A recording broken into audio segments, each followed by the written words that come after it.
Nous sommes en essai et pour ceux qui utilisent le bréviaire, je voudrais vous rappeler que nous sommes à la première semaine, ceux qui font le bréviaire et qui utilisent la liturgie des heures. Les textes que la liturgie de notre Église en ce 5e dimanche de Carême nous propose sont les suivants. La première lecture est tirée du livre du prophète Isaïe au chapitre 43, les versets 16 à 21. Et puis, le psaume, c'est le psaume 125. Quelle merveille le Seigneur fit pour nous, nous étions en grande fête. La deuxième lecture est tirée de la lettre de Saint Paul, apôtre aux Philippiens, au chapitre 3, les versets 8 à 14. Et puis, l'évangile que je vais vous lire maintenant est tiré de l'évangile selon Saint Jean, au chapitre 8, les versets 1 à 11. Je vous lis ce passage de l'évangile. En ce temps-là, Jésus s'en alla au mont des Oliviers. Dès l'aurore, il retourna au temple.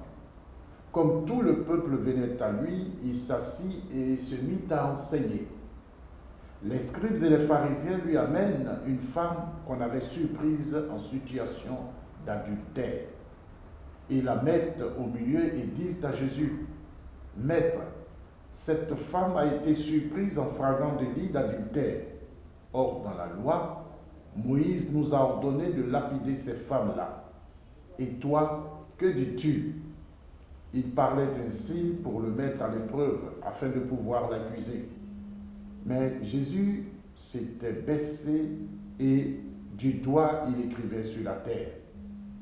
Comme on persistait à l'interroger, il se redressa et leur dit, « Celui d'entre vous qui est sans péché, qu'il soit le premier à lui jeter une pierre. » Il se baissa de nouveau et il écrivait sur la terre. Eux, après avoir entendu cela, s'en allaient un par un, en commençant par les plus âgés. Jésus resta seul avec la femme, toujours là au milieu. Il se redressa et lui demanda, « Femme, où sont-ils donc? Personne ne t'a condamné ?» Elle répondit, « Personne, Seigneur. » Et Jésus lui dit, « Moi non plus, je ne te condamne pas. Va et désormais ne pêche plus. » Acclamons la parole de Dieu. Louange à toi, Seigneur Jésus.